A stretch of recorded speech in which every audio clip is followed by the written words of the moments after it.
everybody. Welcome to Project HR, a podcast dedicated to building better workplaces. I'm your host, Beth Pilgreen. What would you do if I told you that the talent you're looking to hire may already be on your payroll?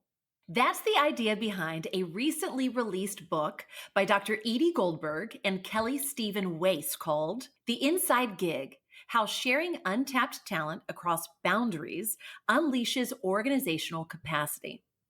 In a time when recruitment is increasingly more challenging, the idea that there's hidden talent within your current workforce just waiting to be engaged, well, that seems almost too good to be true. But believe it, because joining us today on Project HR is Dr. Edie Goldberg. Dr. Goldberg is the president of E.L. Goldberg and Associates, and she is a nationally recognized expert in HR and talent management strategy and organizational effectiveness. She has been honored with HR People and Strategy's Lifetime Achievement Award, and she currently serves on the board of the SHRM Foundation.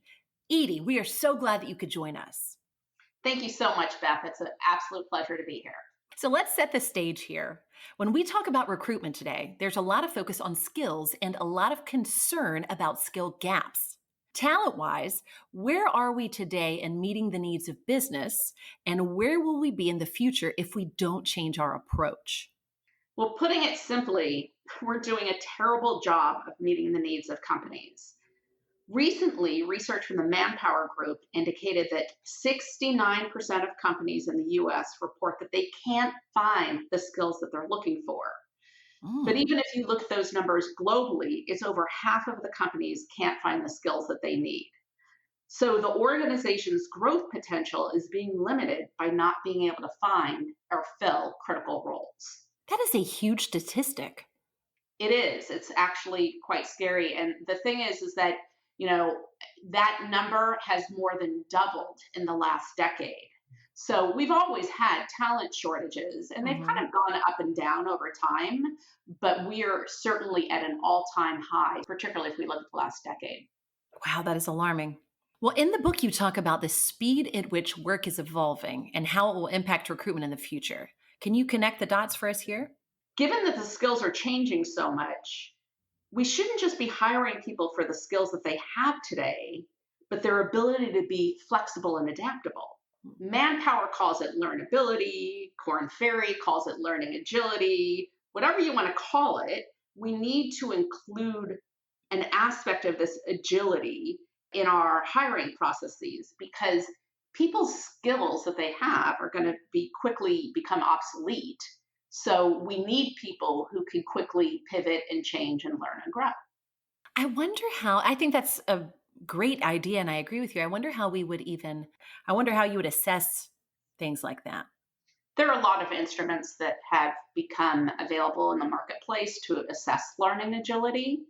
And that's why I had mentioned Manpower and Korn Ferry are two of the more popular instruments around that kind of assessing that kind of skill. But you can look at whether or not people or have a history of coming into novel situations and being able to apply what they knew in a previous context and apply it in a completely different way, or how much time they spend on upskilling themselves to become continuously relevant in the workplace. Well, I read an interview where you talked about the half-life of skills today, and I was genuinely shocked. What was that figure that you referenced again? So it's the half-life of skills is only 5 years. And what that means is that half of the knowledge that you have today will become obsolete in 5 years. Golly. Because, technology and business processes, they're constantly changing. So half of what you know kind of becomes a little irrelevant as we move on in time. Yeah, that was astounding to me. And then, of course, you're taking your own personal assessment of, well, what are the skills that I haven't been using in a while? Absolutely. I mean, this is truer in, highly technical jobs where those skills are changing quite frequently. Sure. I think a lot of the core skills that we have around communication, around leadership, those things don't change as much, although leadership styles certainly have been changing over time. But people's technical skills will be changing constantly. Right. As our culture changes. Yeah, of course. Mhm. So if employees can't learn new skills fast enough, and if laying off and hiring new talent for the skills we need isn't an option because there's simply not enough skilled talent out there, what do you think that we can do? That's actually one of the main factors that inspired uh, my new book, The Inside Gig. We need to provide employees with more dynamic, personalized opportunities for continuous learning in the workplace. And we have to go beyond our traditional classroom style learning during kind of, if you will, key inflection points. I became a manager. I got promoted to this new role. And instead focus more on micro learning opportunities to help employees learn while doing. What does the gig economy teach us about what employees want? So I've looked at a lot of the research around what attracts people to gig work. And the two biggest factors driving people in that direction are obviously flexibility and control, and that's probably pretty obvious to everybody. But the opportunity to choose what projects you work on is a very close third in terms of why people choose that work. Employees want more diversity and choice in their work. And I think that's a big takeaway from the gig economy. Sure. Yes, I've worked on both sides of that, and I can very much agree with that. It's stimulating to do something different every single day if you have the opportunity. That keeps us learning and growing, Right. and Yes. having new experiences is really important. Yeah, I agree. Well, the book's concept relies on the presumption that employees are much more than their job titles. And I think we'd all like to think that we are. But the question is, are those untapped skills really marketable and useful to the company? And if so, how? Well, I have to say here, absolutely. I mean, most of us have had more than one job in our lifetime. Our employers hire us because maybe we fit the job description for the role that they have, but they're really impressed with all the things that we've done before. But very quickly, they forget about all those other things we've done before, and we're only really allowed to focus on the work that's required for our roles. So, many employees also have hobbies where they're building skills that are of interest to them that really have absolutely nothing to do with their job.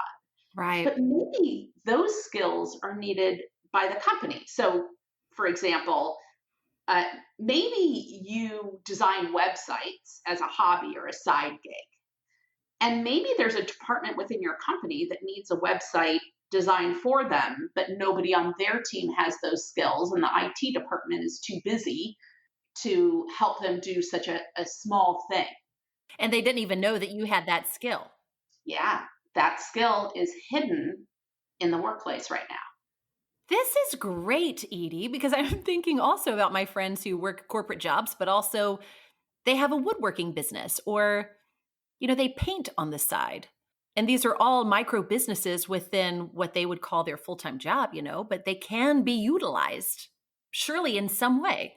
Yeah, I mean, I think of all different kinds of aspects. I think of the things that I do as a hobby that, or just things that interest me Hmm. that I'd like to be able to apply those skills in the workplace. Or frankly, because we've all had these previous jobs, we have skills that might be really important to our company. And I reflect on this, and I think I talk about it in the book, which is, earlier in my career, I did a lot of survey research. I have a PhD in industrial organizational psychology, and I had 8 semesters of advanced statistics. So when it comes to doing survey research, I have the technical expertise.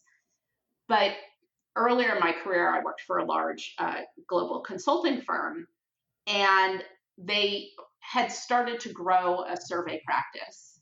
But I was in the human capital practice. I was in a different practice.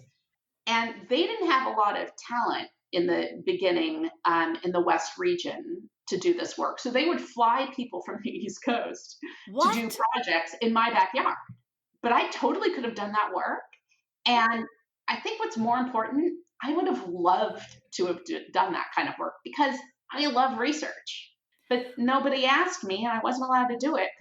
That's frustrating in a number of ways because, number one, You missed out on an opportunity. And number two, they just spent so much of their fiscal budget when they didn't need to. Well, yeah, and think about it from an employee engagement standpoint too. I would have had fun doing that. It would have excited me, and it would have given me a new learning experience, but we don't cross boundaries. Okay, so what kind of advantages can a company earn by leveraging these untapped or hidden skills that we've talked about? Well, business priorities shift suddenly. So when your key customer requests an immediate change to a product or a process, it's all hands on deck to solve that issue. But by leveraging the skills that you have within the company, you can find out where you have the talent that you need and have them contribute their expertise to the solution for a short period of time. So that results in work getting completed faster and with reduced costs because you're not bringing in contractors to do the work your employees could do. I love this and I can't wait to continue our conversation. But Edie, we're going to take a sponsorship break right now. But when we get back, we'll explain how companies can discover these hidden skills within their workforces. So stick with us.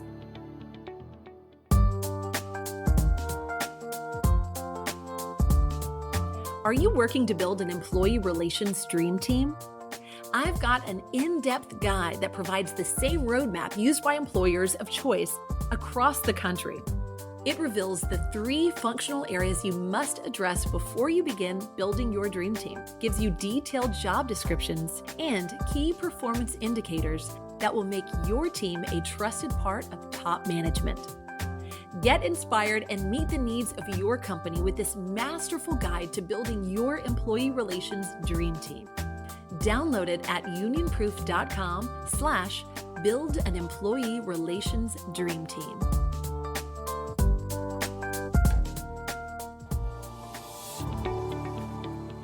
We're back with Dr. Edie Goldberg, co-author of The Inside Gig: How Sharing Untapped Talent Across Boundaries Unleashes Organizational Capacity.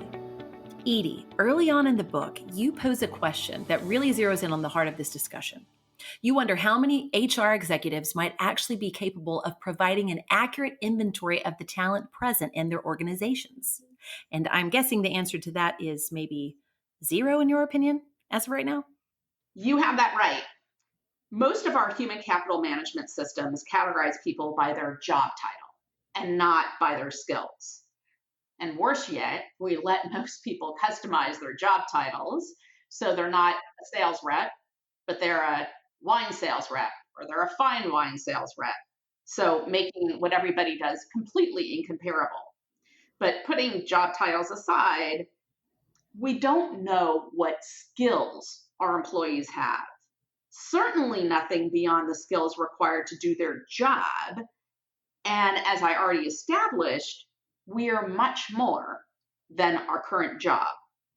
Well, the Inside Gig highlights 6 key principles or ways we can remedy this situation and build better, more agile organizations.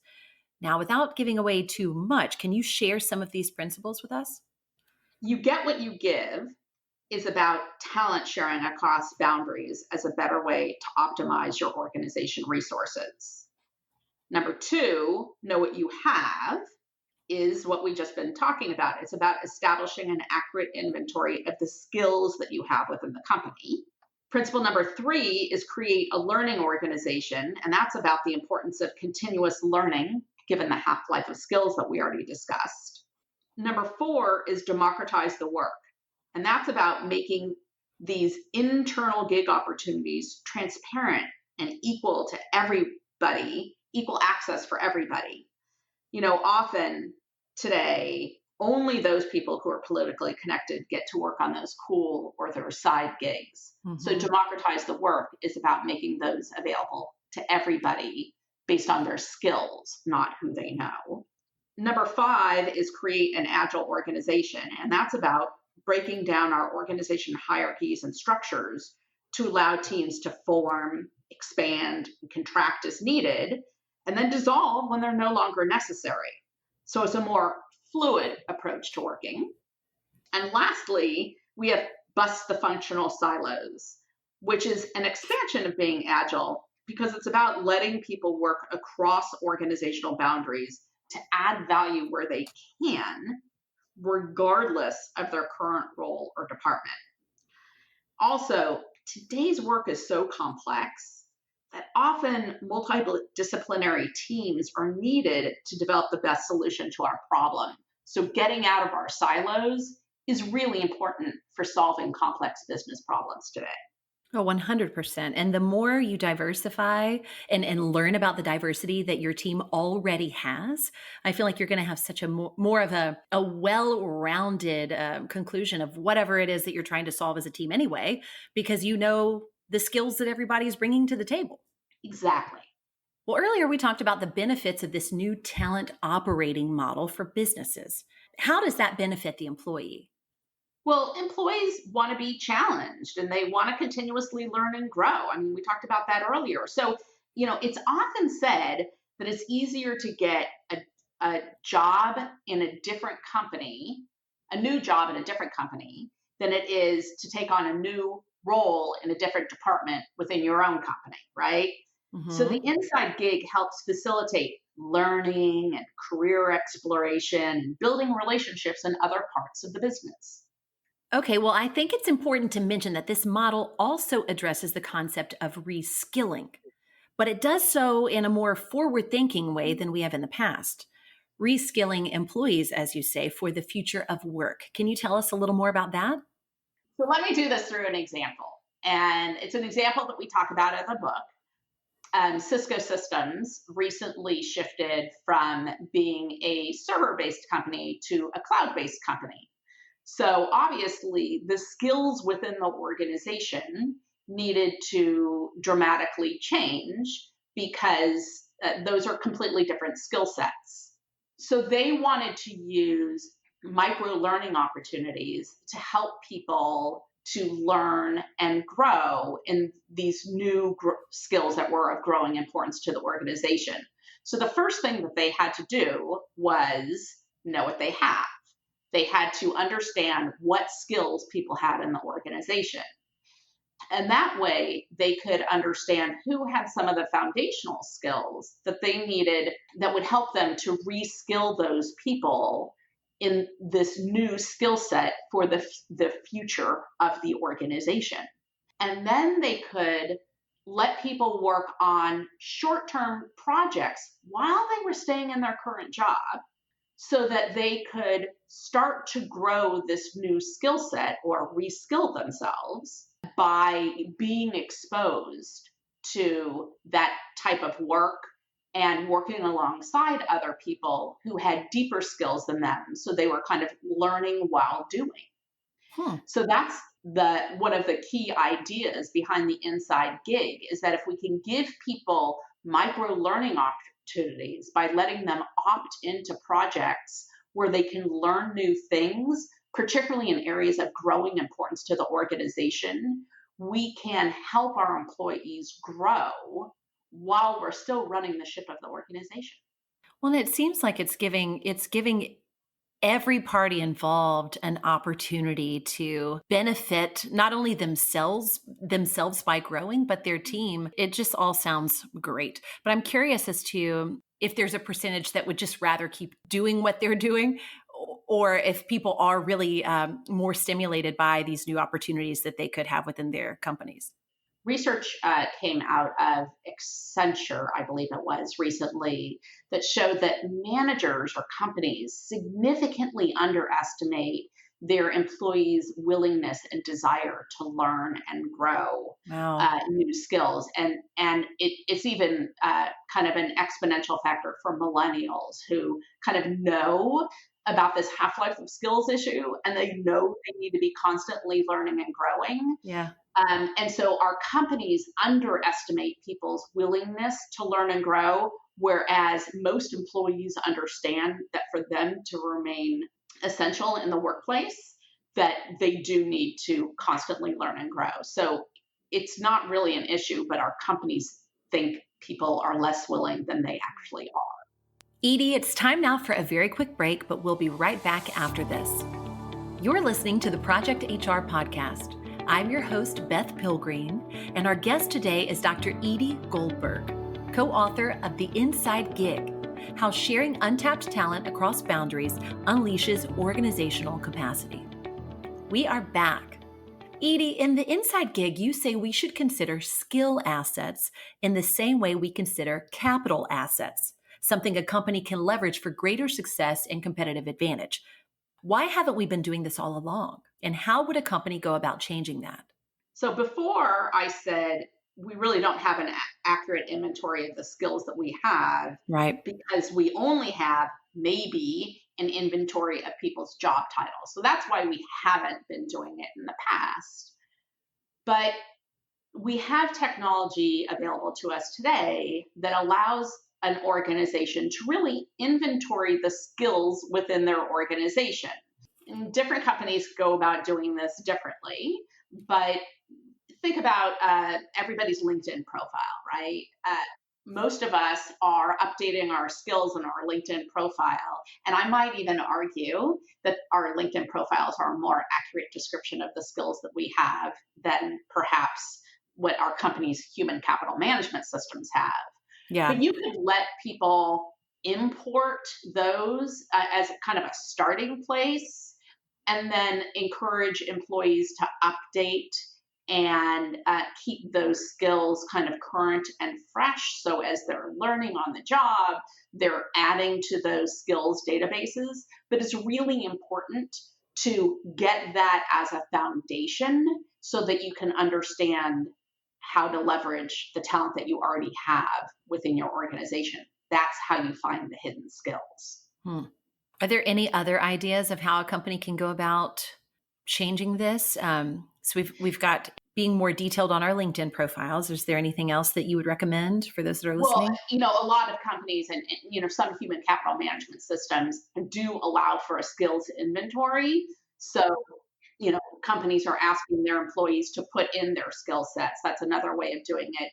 I would say a little bit more of it on the cutting edge technology side is there are companies, and I would say this is happening more in technology companies and more in very technical areas, but they can actually look at your work product and they can infer what skills that you have. So we can actually use artificial intelligence to understand the skills that people have. It's a little big brother for some people.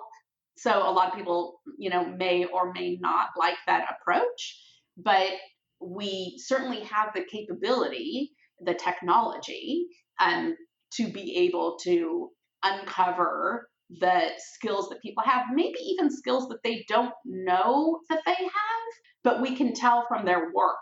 That makes sense to me too. Somebody that can just see something in somebody else's talent that maybe they weren't aware of, but it's just a natural skill. Mm-hmm. Yeah, and to be able to call that out, that's really powerful. And we've actually talked about AI in some of our podcasts before and how, the benefits of utilizing some AI is it saves the company money and you get a lot more work done sometimes with the data that it provides. For me, the reason that we're able to execute on a concept like the Inside Gig today is because we do have the technology available today to allow us to understand our talent, to move talent around within the organization, to openly offer people opportunities. It is really because technology has caught up with things that we've wanted to do for a long time, but we couldn't do on a one-on-one, person-to-person basis. But by leveraging technology, there's so much more that we can do. Absolutely. You equate the idea of the product supply chain with the idea of a talent supply chain and suggest that the CHROs become the COOs of the talent supply chain. What does that mean for their role and their responsibilities? If we can gain an accurate assessment of the inventory of skills that we have, then we can both look at the demand or the requests for new skills or talk to managers about what skills they're looking for in the next 2 years.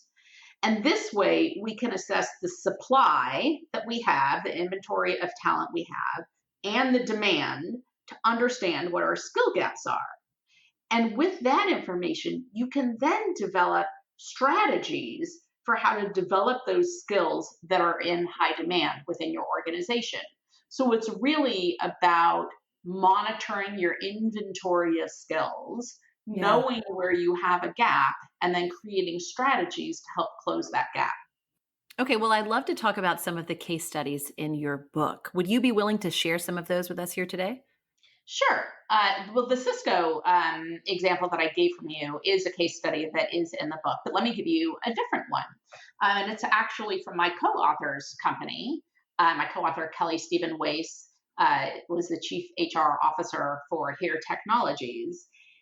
And they needed to do a couple things. One is they really wanted to become more of an agile organization. They wanted to be more responsive to changing customer needs and be able to move resources around to where they were needed to address kind of pressing business issues.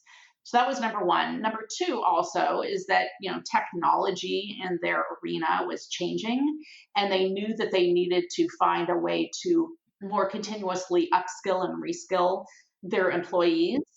So they adopted a kind of the inside gig talent strategy. In fact, that is where we incubated it to begin with. Wow. And when we first set out to do this work, we looked to see what kind of technology is available to help a company do this, and we discovered that everybody that had gone before had kind of developed their own in-house tools because no technology really existed on the marketplace. So they, like everybody else, developed their own platform. Of course, what's happened since then is so many people have been interested in the work that they did and that we did together that they have decided to productize their technology solution. So it's now available on the marketplace in a product called Hitch. Hmm. But what they were able to do is understand, get an inventory of the skills within the company through this talent platform, and then allow people to post projects of what they needed to have done, or the skills that they needed that perhaps were lacking on their current team. And it is amazing. In the first year of operating in this more agile, more project-based way, and again, they didn't demand this of everybody. It was definitely an opt-in strategy, but they were able to save essentially $14 million of salary time in terms of FTE equivalents, full-time equivalent hours, the number of hours that people contributed to projects through the platform, where they didn't have to go out and hire a contractor or another employee to do that work. That is fascinating. That's fascinating. Their Yeah. employee engagement scores went up by 9%, which is huge. Yeah. But really importantly, everybody thinks, oh, well, you can only do this if, it's a technology project. But they were tracking what kind of projects were going on the platform. So 40% of the projects were not technology projects. But what's more interesting for me is 85% of the projects were cross-boundary in the organization. That is, Wow. somebody from a different department or a different team, certainly a different P&L, was contributing their skills to that project. Think about the business acumen that you can build by working with people from other departments so that you understand the whole of what we're trying to do as a company. And in their case, think about the cultural acumen that you're building, because they're a very global company. And a lot of those projects were actually leveraging talent across different countries. Wow. That is really remarkable. And I've never heard anything like that. First of all, saving $14 million. I hope everyone's taking notes. I feel like when you said that statistic, everyone's like, yep, I'm going to get that. Now, we obviously can't predict results for everybody, but Of there's a reason course. why we use that as a case study in the book, because it's really powerful and it shows that the investment in making this kind of significant change within an organization truly has the power to pay off. And that was just in the first year of working this way, which you can understand there'd be fits and starts and not everybody's on board and not everybody's doing it. So I think that the power of working in this more agile, flexible, project-based way where people are able to bring their whole selves to work and use all the skills they have and have an opportunity for learning and growth while doing real important work. It's just the new way of working, and it is the way we should be working. I agree. And it's so collaborative too, which I think that's team building that builds morale. And even in every single individual employee, when they get to use these skills that they, had been uncovered for years, that's going to give them more value at work. They're going to want to come to work more. Like, this is all positive all around. Exactly. Yeah. Thank you. Yeah, of course. I think what you're doing is very important. Thanks. Well, I want to make sure that our listeners know that The Inside Gig, this book that we've been discussing, it hit bookshelves just this month, a few days ago, actually, right? Yeah, April 7th, it went on sale. Wow. Okay. And we'll definitely be including a link to order this in this week's episode companion guide. So be sure to sign up for that at projectionsinc.com/podcast, where Project HR listeners will also find a preview of The Inside Gig, a few chapters from the book that you can read today in advance of purchase. And thank you so much for that, by the way, Edie. I'm sure everyone's going to want to check that out. It's a great way to get to know a little bit about what you're going to get if you buy the book. And I do hope everybody will buy the book. I do too. Yes, it's such a generous offer, so thank you. But don't go there just yet, because right now it's time for our lightning round questions. And these are the questions we ask every guest of the podcast. So Edie, are you ready? I'm ready. Okay, topic showdown. In your book, you talk about discovering untapped talent within your workforce. Reality television has built an empire on discovering untapped talent. In your opinion, which is the superior reality TV talent show? American Idol or America's Got Talent? Okay, I kind of have to admit that I don't watch either, but I'm gonna say America's Got Talent because it's about finding unknown talent. Yes. Idol is about saying who's the best. Right. Edie, yes, that is your show. If you've ever not seen a show, it's that one. It's perfect. What's the best book you've read recently? Well, I'm going to have to say the book When by Dan Pink. And the reason why I'm going to say that is he really helped me understand that there are different times of the day that really work for us and when we're at our best. And it was because I read his book that I learned my best time for writing, as in writing a book, was in the morning. So I had to set aside the first part of my day every day to write and let it percolate in the afternoon because the afternoon is my creative time. But by reading his book, I really got to understand my own personal productivity rhythms. And I think that really helped me. Writing that down sounds really good. What's your favorite thing about working in HR? Well, because my focus is on talent management strategies that help drive business strategies, I take a lot of pride in the fact that my work both helps the company be successful, but also helps the employee be successful in their career too. So if you pick up the Inside Gig, you'll notice that at the end of all the chapters where we talk about the core principles, we talk about it both from the employer perspective, the manager perspective, and the employee perspective, because I think it's really important to do things that are a win-win for everybody. What's the best piece of advice you've ever been given? To be my authentic self. Amen. Early in my career, a boss wanted me to sell my consulting services in her style, and it made me really uncomfortable. And then I realized by watching other people that if I'm just me, I'll be more successful at anything that I do. I really appreciate that. Okay, who or what inspires you? So is it fair to say my husband? Yes. That's wonderful. He's really brilliant, and he's constantly learning, both in his area of expertise and in all these other areas of personal interest. So his quest to be better makes me want to be better. And I think that's really great. But if I'm going to bring it back down to HR, which I think is important for this audience, I'm going to say my work with the SHRM Foundation really inspires me. Our vision at the foundation is to create a world of work that works for all. And our mission is mobilizing the power of HR and the generosity of our donors, because we are a charitable foundation, to lead positive social change impacting work, workers, and the workplace.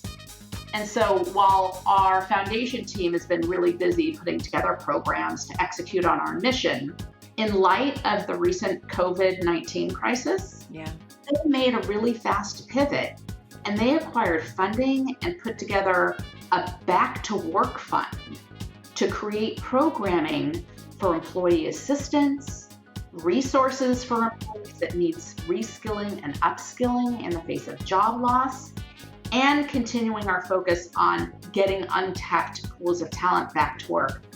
I'm really proud and inspired by the work that they've done. Yeah, I mean, that is very inspiring. Thank you for sharing that. Sure. Well, Edie, I want to thank you for joining me on this week's episode of Project HR. I know that right now, considering what's currently going on in the world, as you just said, we might all have a little more time to catch up on our reading. And I absolutely think that reading your book, The Inside Gig, would be an excellent use of one's time. It's a game changer for sure. So everyone should make sure to grab the episode companion guide to get the links, as well as the listener preview of The Inside Gig. You'll find both at projectionsinc.com/podcast. Well, thank you again, Edie, so much for joining us. And thank you, Beth, and thank you to Project HR for inviting me to be with you today. Yes, absolutely. And if you who are listening, if you liked this episode of Project HR, let us know. Shoot us some feedback. We love your comments and reviews. Well, that's it from me for now. Let's make it a great and safe day at work.